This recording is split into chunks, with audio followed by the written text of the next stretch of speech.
Good day mga kapitbahay. Another foreclosed property, another day na naman tayo. Sa mga naghahanap ng house and lot na mura lang, meron tayo ditong bestseller na Thea model dito sa Lancaster, New City. Itong sarapan ko, bank foreclosed property, as is where is, ang presyo po nito, 2.4 million pesos lang po.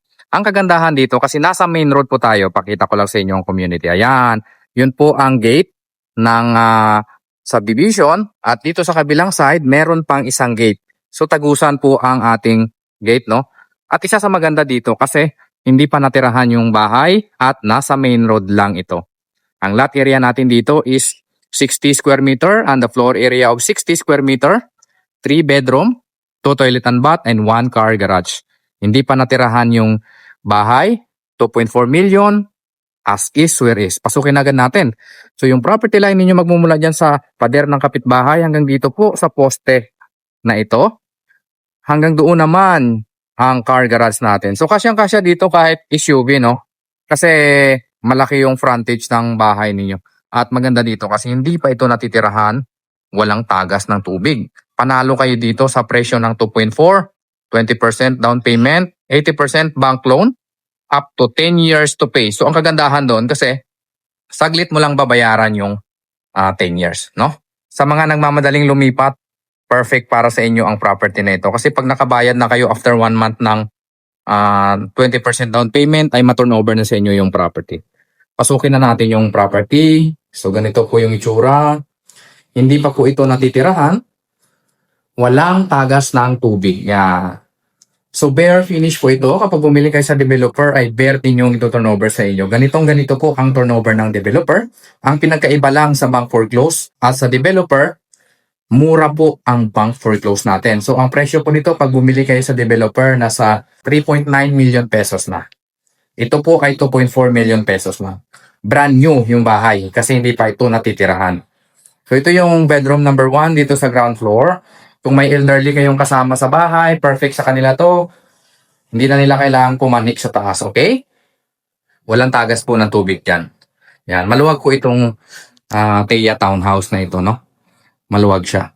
Ito yung toilet and bath dito sa ground floor. Yan, madumi lang siya, malikabo. Pero maayos pa ito pag nalinisan. Pagandahin nyo na lang since ito po ay foreclosed property ng bangko. As is, where is. Ito yung kitchen countertop natin. So basic lang siya. Kayo na yung bahalang magpaganda. Dito po yung magiging service area ninyo sa labas. Yan. Hindi lang natin mabuksan itong pintuan kasi nakalock, no? Akitin naman natin ang second floor. So ang hagdanan natin dito ay solid po siya. Walang tiles.